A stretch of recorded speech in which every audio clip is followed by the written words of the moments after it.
Hello students, कैसे हैं आप लोग। आज मैं आपको बताने जा रहा हूं गॉस थ्योरम, राइट। लेकिन गॉस थ्योरम बताऊं इससे पहले दो टॉपिक जो बताने जरूरी हैं वो हैं एरिया वेक्टर। स्टूडेंट्स, आपको मालूम है कि एरिया एक स्केलर क्वांटिटी है। स्केलर क्वांटिटी में केवल मैग्नीट्यूड होता है, डायरेक्शन नहीं होता। लेकिन जब हम वेक्टर क्वांटिटी की बात करते हैं तो इसका मतलब उस क्वांटिटी में मैग्नीट्यूड के साथ साथ डायरेक्शन भी होता है। जैसे मैंने ये एक सरफेस ली, ये इसका एरिया है, this is the area of this surface. लेकिन इस सरफेस के परपेंडिकुलर डायरेक्शन में जब हम रिप्रेजेंट करेंगे तो ये कहलाएगा हमारा एरिया वेक्टर। यानी एरिया वेक्टर का डायरेक्शन सरफेस के परपेंडिकुलर होता है। बात समझ में आ गया। एरिया नॉर्मली स्केलर है, लेकिन जब हम एरिया वेक्टर की बात करते हैं तो इसका मतलब सरफेस के परपेंडिकुलर डायरेक्शन में इस एरिया वेक्टर का डायरेक्शन होता है। क्लियर। ये तो एक प्लेन सरफेस है। यस, अगर हम एक सरफेस इस तरीके से कंसीडर करें तो ये सरफेस है, इसका एरिया वेक्टर इस सरफेस के परपेंडिकुलर होगा। ये सरफेस अगर ले लेंगे तो एरिया वेक्टर यहां पे इसके परपेंडिकुलर हो जाएगा, राइट। कोई भी सरफेस ले लें और उसका अगर हम एरिया वेक्टर चाहते हैं तो जैसे ये है एरिया, तो यहां पर परपेंडिकुलर डायरेक्शन इस एरिया वेक्टर को रिप्रेजेंट करेगा। Clear, right. स्टूडेंट्स, अभी हम बात करने जा रहे हैं इलेक्ट्रिक फ्लक्स की। अभी आपने क्या देखा, एरिया वेक्टर ये था एरिया वेक्टर, और जिसका मतलब हुआ कि सरफेस पे परपेंडिकुलर डायरेक्शन एरिया वेक्टर को रिप्रेजेंट करेगा, क्योंकि एरिया वेक्टर में मैग्नीट्यूड इस एरिया का और डायरेक्शन इस सरफेस के परपेंडिकुलर होगा, राइट। अब जब हम बात करने जा रहे हैं इलेक्ट्रिक फ्लक्स की। स्टूडेंट्स, इलेक्ट्रिक फ्लक्स क्या है? What is the electric flux? मुझे याद आता है कि आप लोगों ने क्लास 10th में पढ़ा होगा मैग्नेटिक फ्लक्स के बारे में। What is it? The number of lines passing through given area पर given plane perpendicular to the magnetic lines, right. मतलब जैसे मैंने इसको यहां पर आपको दिखाऊं कि ये लाइंस हैं और ये लाइंस इस एरिया से पास हो रही हैं। इस एरिया से ये लाइंस पास हो रही हैं, और ये कौन सी लाइंस है? Electric lines. Electric lines of force due two charges, और इस एरिया से पास हो रही हैं। और कैसे पास हो रही हैं? नॉर्मली, यानी ये एक प्लेन यूनिफॉर्म इलेक्ट्रिक फील्ड जो कि राइट साइड में है के परपेंडिकुलर रखा हुआ है, और इस एरिया से पास होने वाली इलेक्ट्रिक लाइंस ऑफ फोर्स का measurement, right. The measure of number of electric lines of forces is your electric flux. ठीक है। तो अब हम जब इलेक्ट्रिक फ्लक्स की बात कर रहे हैं तो हम किसी सरफेस एरिया को ले लेंगे और उसे इलेक्ट्रिक फील्ड में, यूनिफॉर्म इलेक्ट्रिक फील्ड में परपेंडिकुलर प्लेस कर देंगे, और उस एरिया से जितनी लाइंस पास करेंगी उनका मेजरमेंट हमारा इलेक्ट्रिक फ्लक्स हो जाएगा। लेकिन लाइंस काउंट कैसे करेंगे? ठीक है ना। आपको मालूम है इलेक्ट्रिक फील्ड जो है वो लाइंस पे डिपेंड करती है। लाइंस ज्यादा होंगी तो इलेक्ट्रिक फील्ड इंटेंसिटी ज्यादा होगी, लाइंस कम होंगी तो इलेक्ट्रिक फील्ड इंटेंसिटी कम होगी। तो अब हम इसका मैथमेटिकल फॉर्मेशन कैसे करें? हम इलेक्ट्रिक फ्लक्स को फाई ई से डिनोट करते हैं, और फाई ई क्या होगा? अगर इलेक्ट्रिक फील्ड आपकी ई है और इसका एरिया ए है तो ये क्या हो जाएगा? Phi E is equal to E into A. Yes, बात समझ में आ गया।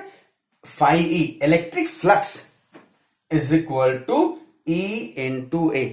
अब स्टूडेंट्स देखिए, ई हमारा क्या है, वेक्टर, इलेक्ट्रिक फील्ड वेक्टर है, और एरिया के बारे में भी मैंने आपको बताया है, इट इज वेक्टर। यस, यानी इलेक्ट्रिक फील्ड और एरिया दोनों वेक्टर हैं, area vector, electric field vector, और इन दोनों का प्रोडक्ट हमको क्या दे रहा है, इलेक्ट्रिक फ्लक्स। और इलेक्ट्रिक फ्लक्स क्या है, इट इज स्केलर क्वांटिटी। तो फिर हम इसको डॉट प्रोडक्ट भी तो कह सकते हैं ना, यानी electric flux is the dot product of electric field and area vector. Clear, बात समझ में आ गई। अच्छा, इसको हम क्या लिख सकते हैं, this we can write phi E is equal to E into A into cos theta, and this is the flux. बात समझ में आ गई, clear, okay, right. Students, you got the information about the electric flux. मैं इसको फिर से बताने जा रहा हूं। देखिए, अगर आपका ये एरिया है, एरिया वेक्टर इसके परपेंडिकुलर हो गया, और इलेक्ट्रिक फील्ड भी इसके पैरेलल जा रही है, राइट। मैंने क्या कहा था, मैंने आपको बताया था phi E is equal to E dot A, that is E A cos theta. Yes, theta क्या है, what is the value of theta, electric field भी राइट साइड में है, एरिया वेक्टर भी राइट साइड में। इसका मतलब इन दोनों के बीच का एंगल क्या है, theta is equal to 0। Yes, और जब थीटा 0 है तो what you will write it, you can write it as E into A. ठीक है, there is no need to write the cos theta. क्यों, क्योंकि इलेक्ट्रिक फील्ड और एरिया वेक्टर दोनों एक दूसरे के पैरेलल हैं, राइट। अब स्टूडेंट्स आप देखिए एक चीज इसमें, जैसे मैं इसी चीज को इलेक्ट्रिक फील्ड को चेंज कर रहा हूं, इलेक्ट्रिक फील्ड को यहां से चेंज कर रहा हूं, मतलब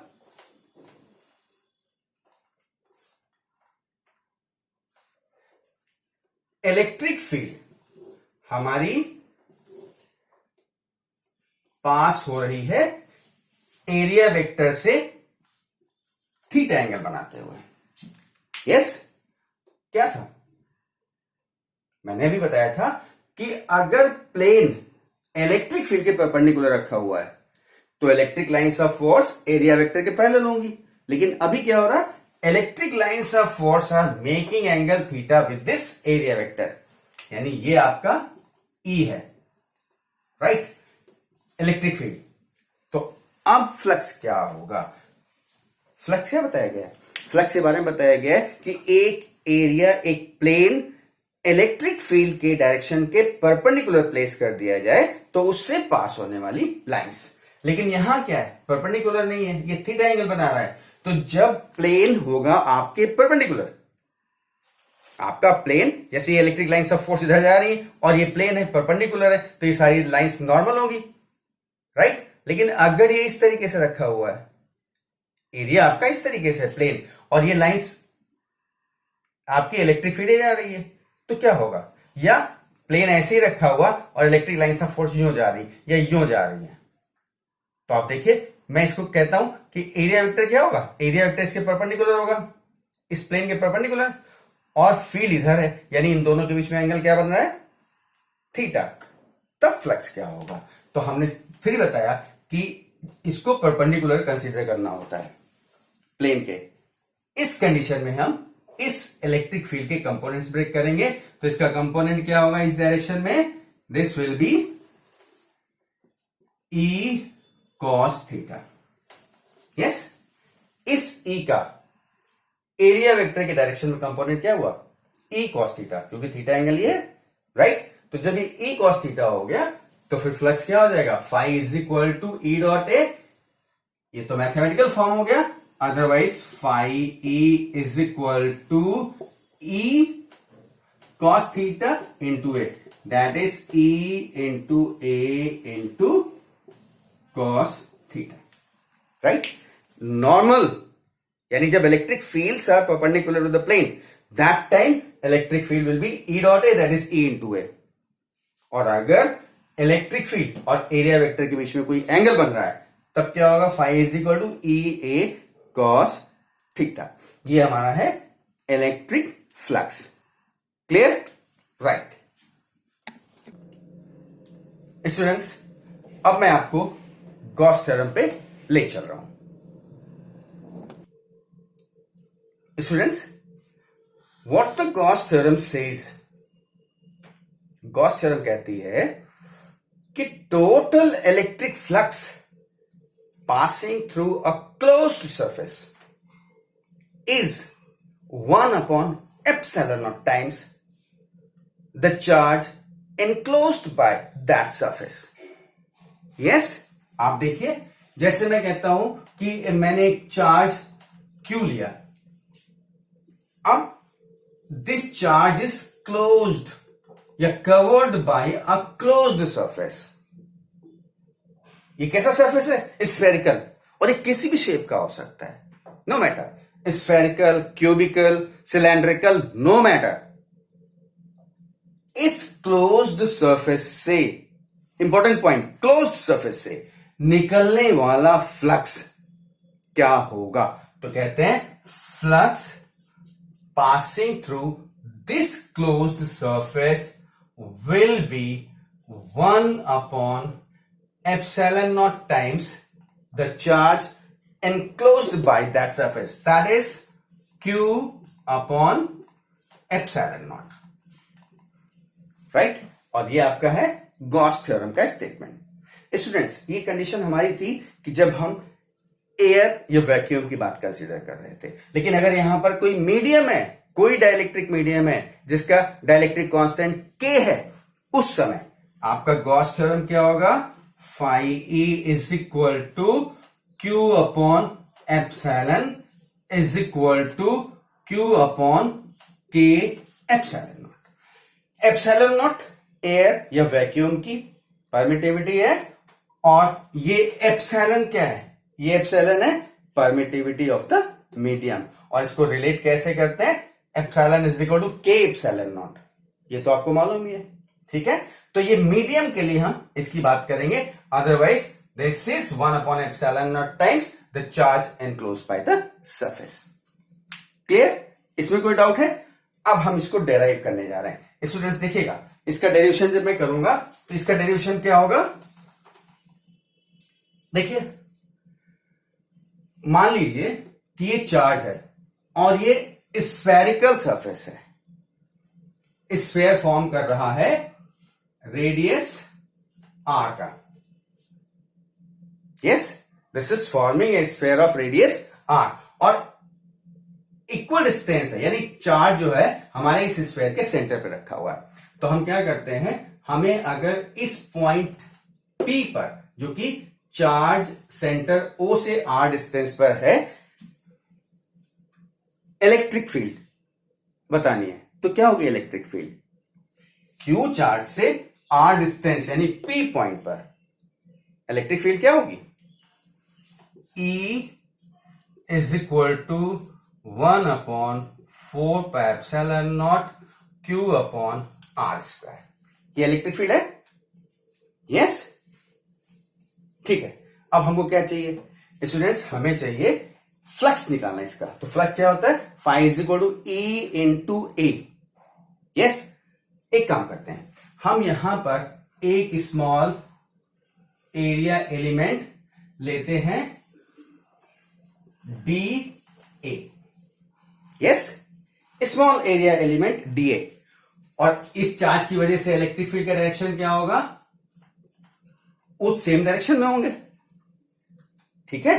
तो अगर सेम डायरेक्शन है तो इस स्मॉल एलिमेंट डीए से निकलने वाला फ्लक्स क्या होगा? D phi is equal to E into d A, that is E into d A cos theta is equal to E into d A. Cos theta क्योंकि दोनों पैरेलल हैं theta की value 0 होगी और कॉस थीटा क्या हो जाएगा 1, यानी d phi is equal to E into d A. ये क्या है? This is the flux passing through this area element, small area element. तो पूरे इस स्फेयर से जो गॉसियन सरफेस हमने ड्रॉ किया है स्फेरिकल, इससे पास होने वाला फ्लक्स क्या होगा? This will be phi E is equal to surface integral d phi, इसका पूरा सरफेस इंटीग्रल। और इसको हम यहां पे करते हैं तो phi E is equal to surface integral d phi क्या था? ई इंटू डी ए, यानी ई हमारा बाहर हो जाएगा, surface integral d A, E की वैल्यू क्या है? 1/4 pi epsilon naught Q upon are square. ये ई की वैल्यू है, हमने पहले बताया था। Yes, this is the value of E.